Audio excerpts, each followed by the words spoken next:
So, hi guys! Good afternoon! I'm back with another POV. So ngayon guys, magbibigay lamang ako ng point of view dito sa mga nababalitaan natin ngayon. Fresh, lalong-lalo na sa mundo ng YouTube.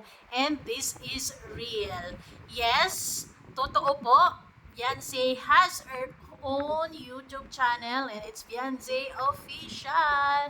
Subscribe na sa mga gustong sumuporta. Ayoko na pong maging bitter sa totoo lang. What's done is done. 'Di ba? Although nakakainis lang, nakaka-disappoint, pero it's not yet end of the world lalo na for her, 'di ba? Kasi mas lalong malulugmok, mas lalong magiging talo siya kapag magpapadala at lagi niyang iisipin kung ano mang sinasabi ng mga tao sa kanya. Though ay nagpadala kasi siya sa mga sino man yung mga soul sa kanila, kaya ito ang nangyari ngayon na talagang napalibutan sila ng mga basher sa totoo lang, and maraming mga masasamang sinasabi, pero I think this is her good decision na magsimula ng kanyang YouTube channel kasi wala naman na siyang amo, 'di ba? Wala na siyang boss, wala na siya sa kalingap.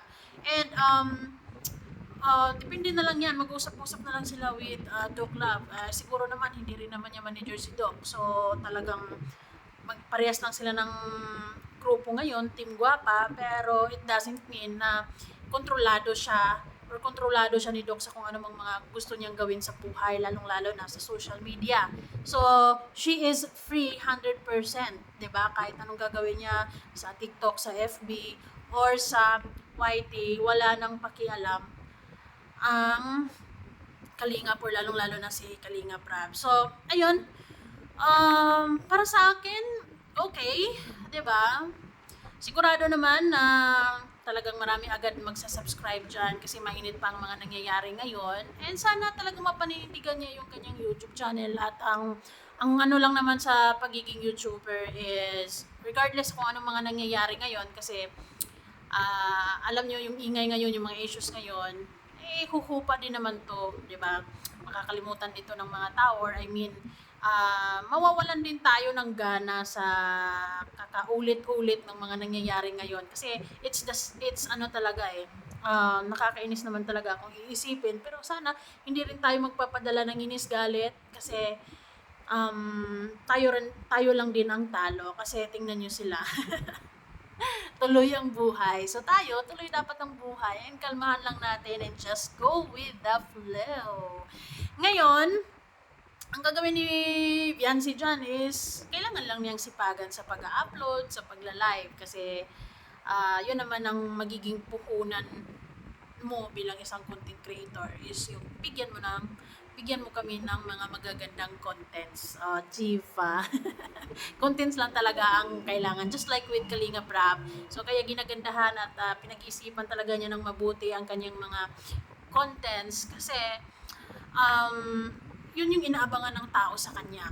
Diba? Hopefully, Beyonce learns a lot from Kalinga Prab. Of course, 2 years na silang magkakasama. So, sana magamit din niya sa paggagawa ng kanyang mga future videos, future contents, kung sino pa man yung makakulab niya, so on and so forth.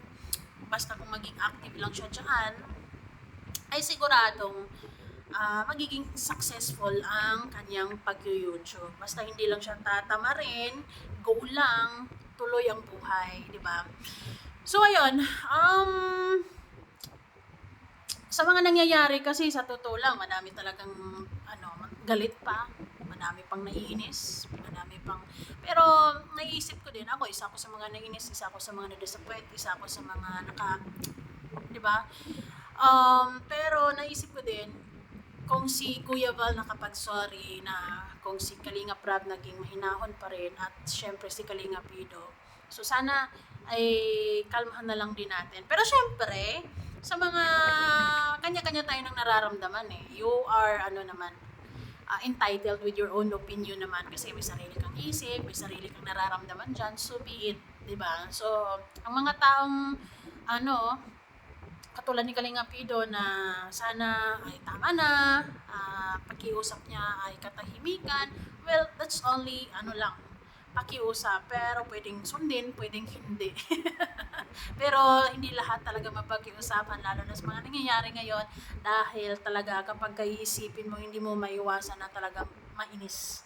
No? It's normal because we're just only human, di ba? Nararamdaman natin ang mga nangyayari kasi. Now, dahil meron na siyang YouTube channel, ah, this is ito yung downside naman. Kasi dahil sa mga nangyayari nga, umabot pa sa Tulfo, umabot pa mga, di ba, 2 beses sa Tulfo, aabot pa sila sa barangay, lalaki talaga ang mga nangyayari ngayon. Yun nga, ang downside dito sa paggawa niya ng YouTube ay talagang mga bashers nito ay hindi mo na talaga mapipigilan. Pero hopefully, kakalmahan lang din natin. Pero sa mga hindi madala sa pakiusap, talagang she has to really face the consequences. Pero sigurado naman ako na alam na niya ang mga consequences na ito, and sabi nga niya ay ready to face it. Kasi hanin mo yung YouTube channel na yan kung hindi mo gagawa ng video yan, di ba? So magiging stagnant yan. And habang mainit pa, uploadan mo ng video, yun nga lang, ay puro bashers, di ba? Meron naman sigurong hindi, malamang, kasi marami din mga nakasuporta sa kanya, pero sana sa mga kalmahan na lang. Ngayon, hayaan na lang natin siyang makapagsimula, di ba? Hayaan na lang natin siyang makapuilo din. Hayaan na lang natin siya kung ano bang gagawin niya sa buhay niya after Kalingap. And, karapatan naman niya yun, di ba? Hindi pwedeng after ng Kalingap, Tulfo, ay magmumukmuk na lang siya at, di ba? At kakainin na lang siya ng lungkot at kung ano pa mang mga negative feelings dyan, ay hindi pwede. So hopefully yung YouTube na yan, yung social media accounts niya na yan, ay makakatulong sa kanya to start a new beginning. Nakakalungkot lang dahil kung ito lang din yung gusto nila in the first place, sana ay napag-usapan nila ng maayos with Kalinga Prab. Of course, kaya pa naman sana at hindi sana ganito kalaki ang gulo, hindi sana ganito